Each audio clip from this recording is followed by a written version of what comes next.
My name is Claire. I'm 34 years old. I live in a two-bedroom apartment on the east side of Portland, Oregon, where the streets smell like cedar and rain, and the coffee shop on my corner knows my order by heart. I work as a senior financial analyst for a mid-sized healthcare consulting firm. I am precise, methodical, and very good at noticing things that don't add up. It's probably what kept me in my marriage to Derek for 7 years longer than I should have stayed. Derek is also 34. He works, or worked, as a regional director for a commercial real estate investment group in downtown Portland. Tall, polished, the kind of man who reads a room the moment he walks into it. He wore tailored jackets even on casual Fridays. When he smiled at you, you believed him. That was always the problem. I believed him. We met in our mid-20s at a mutual friend's housewarming. He was charming and deliberate, and I was impressed by his certainty. He seemed to know exactly where he was going. I thought if I stayed close enough, that certainty would protect me too. For the first few years, it did. But somewhere around year 4, something shifted. The dinners got quieter. The weekends he promised began to disappear into conference calls and networking events. I told myself he was building something, and I was his partner in that. I picked up more hours at work, managed our finances, kept our apartment in a way that strangers complimented when they visited. I never asked for thanks. I just thought that was what partnership looked like. Last October, Derek turned 34. I had cleared my entire weekend. I booked a reservation at the restaurant where we'd had our first real date. A place with low lighting, good wine, and a chef who still prepared a lamb dish Derek used to describe like it was a religious experience. I ordered a custom chocolate torte from the bakery 2 blocks from our apartment. The woman behind the counter added a small gold leaf to the top because I told her it was a special occasion. I bought him a bottle of scotch he had been eyeing for months, the kind he never let himself spend money on. I dressed carefully. A dark green dress, simple earrings, my hair done the way he once said he liked it. By 7 p.m., I was at the table alone. By 8, I texted. At 9, I called. 4 rings, then silence. At 10:47, an email arrived. His name in the sender field. The subject line blank. The body read, running behind on a deal. Don't wait up, sorry. No exclamation point, no happy birthday. 3 sentences, and one of them was an apology without a name attached. I folded the linen napkin I had been holding for the last hour. The candles I'd lit had burned themselves down. I put the torte back in its box, rinsed the wine glasses, and sat in the kitchen, in my green dress until the clock showed midnight. I didn't cry. Something else happened instead. A clarity started forming, slow and cool, the way ice forms on the edge of a window. You don't notice it building until suddenly the whole pane is covered. The next morning I went to work. Derek sent no message. By noon I called his office, not to check on him, but because one of his financial statements had come in the mail, and I needed to know where to redirect it. The receptionist paused for longer than she should have. He left the company, she said carefully. About 2 weeks ago. She offered no forwarding address. I stood in the hallway of my own office, with the phone still at my ear, and I felt the clarity from the night before solidify into something harder. He hadn't been at a work emergency. He hadn't been at work at all. I drove home after my shift.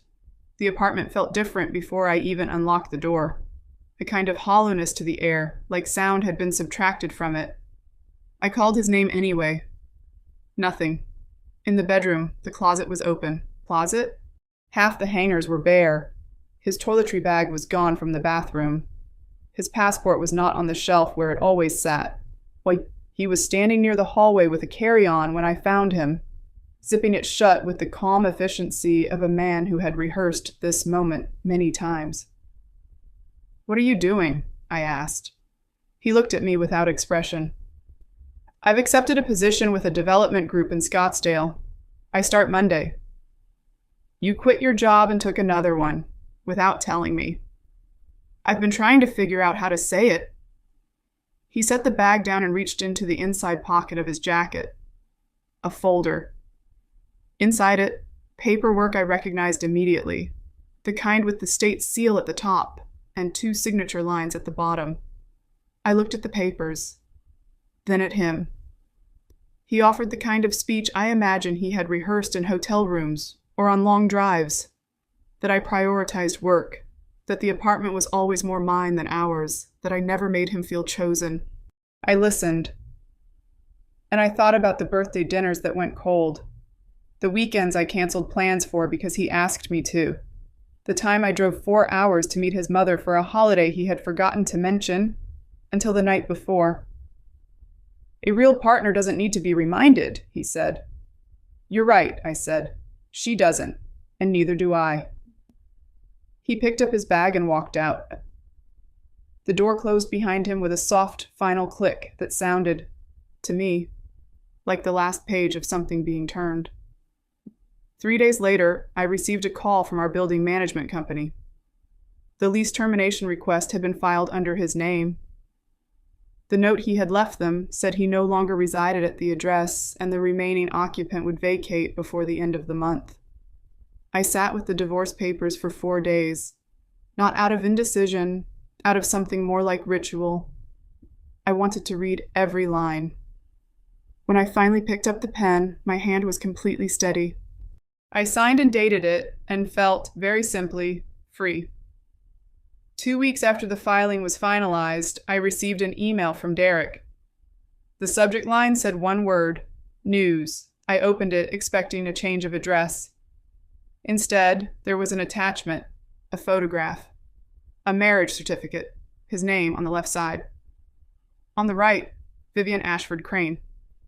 The date of registration was 4 days after our divorce was finalized. Then my phone rang. You saw it, Derek said. Not a question. I did. I just wanted you to know.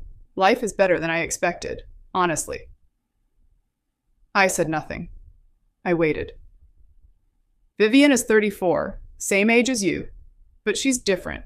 She's focused on building a real life. She's gracious. He paused the way people do when they want the next word to land properly. Stunning. I stayed quiet. Her family owns the Ashford Crane Development Group. Her father offered me the director position personally. We're building a home on their property outside Scottsdale. She's also 12 weeks pregnant. A boy. A beat. We're very happy. He sounded like a man who had won something, like someone who had crossed a finish line and turned back to see where everyone else was still running. After we hung up, I typed the name into a search engine. Vivian Ashford Crane. Her profile came up on the first page. Strong cheekbones, dark hair swept over one shoulder, the kind of face that looks like it was constructed for the front of something. I scrolled through a gallery of images, a charity event, a design consultancy profile, a magazine feature on Scottsdale architecture, and then I stopped. There was a photo tagged from a university alumni reunion page. Scottsdale Arts and Design, 11 years prior. And there she was, standing slightly apart from the group, a little younger. Sharper nose, different jaw. A small gap between her 2 front teeth. Skin that still had the uneven texture of someone in her early 20s who hadn't figured out her routine yet. I knew that face. We had been in the same English literature seminar our junior year of college. She sat near the window and almost never spoke. Vivian Ellis, back then. She was quiet, observant, and the other students were not always kind to her.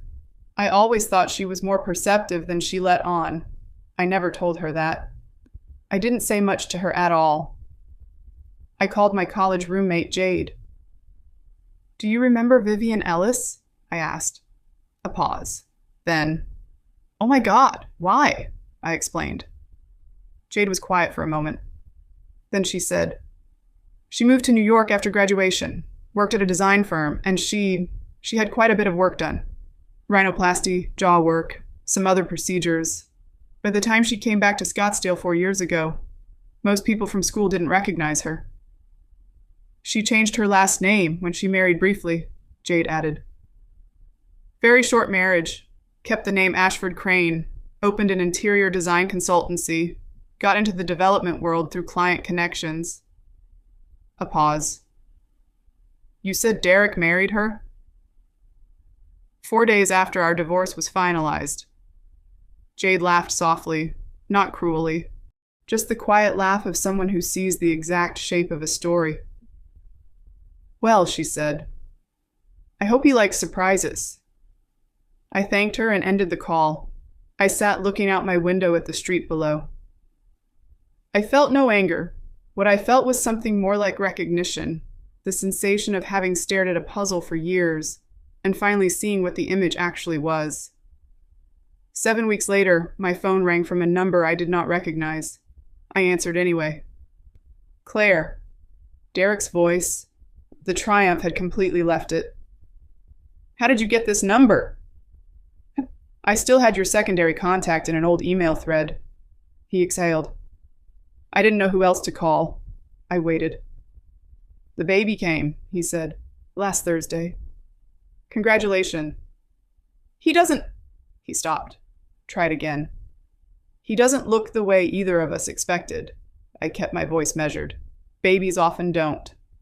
No, I mean... Another long exhale. He looks like neither of us. I did a private test. He is mine. But Vivian's mother keeps pointing to old family photos, and I don't see the resemblance to anyone I know. And I can't understand why he... Derek, I said carefully. Do you know much about Vivian's history? Her background before she came back to Scottsdale? Silence. Because genetics, I said, don't reflect changes made afterward. Whatever a person looks like today, their children will carry what was there before. That's not a judgment. That's simply biology. A long pause. She won't hold him, Derek said. His voice had dropped to something smaller than I had ever heard from him. She says she's exhausted, but it's been 3 weeks. Her mother has been doing most of the feeds. Every time Vivian sees his face, she looks away. He stopped. I don't know how to handle it. Something tightened in my chest. Not for Derek, not even for Vivian. For a child who had done nothing except arrive, and who was already being turned away from. I don't know what you want me to say, I told him. I thought you might say you told me so. I didn't tell you anything. You didn't ask, and... He started to speak again, but I cut in quietly. Derek, that boy didn't create this situation. Whatever you and Vivian are working through, don't let him feel it. He doesn't deserve to carry that. I ended the call. I sat with the silence for a while, not with satisfaction, not with grief, just with the particular stillness that follows a chapter that has been completely closed. That was nearly a year ago. I moved into a smaller apartment near the Pearl District, walking distance from a bookstore I love and a park where I take my coffee on Sunday mornings with no particular agenda. I reduced my work hours to something sustainable. I started a ceramics class on Thursday evenings. I sleep well and wake up without dread. Last spring, I ran into a former colleague of Derek's at a wine bar near the waterfront. He didn't know I had ever been connected to Derek's firm. When the name of the Scottsdale group came up in passing conversation, I simply listened. That director they brought in from Portland, the man said. I heard the marriage is already falling apart. Separation filed in February, something about an affair with someone at the company, and a custody dispute already underway. He shook his head. Messy situation. I nodded and changed the subject. I don't think about Derek often. I don't think about Vivian with cruelty either. She built something she believed would protect her, the same way I once convinced myself that staying quiet and working harder would protect me. We were both wrong, just in different ways, just on different timelines. The difference is, I had to lose something to understand who I actually was. And what I found on the other side of all of it was not a better version of someone else's life. It was mine. Sometimes people ask me if I regret staying as long as I did. I always tell them honestly, no. Every cold dinner, every unanswered call, every document I signed, it was a lesson I needed to sit with before I could understand it. None of it was wasted. It was tuition. If anyone were to ask me whether I forgave Derek, I would probably just smile and say, I don't need to forgive him. I just need to know myself. And for the first time in a very long time, I do. Claire's story is a quiet one. No courtroom, no confrontation, no final dramatic scene. Just a woman who saw clearly, walked steadily, and rebuilt her life from the inside out. In the end, the people who traded truth for the appearance of a perfect life had to face what they had made. While Claire found herself something no surgery, no status, and no second wedding could ever manufacture. What did you think of Claire's choices and the quiet unraveling of those who lived a lie? Share your thoughts in the comments below. Don't forget to follow the channel for more powerful and unexpected stories about family, love, and the truth that always finds its way through.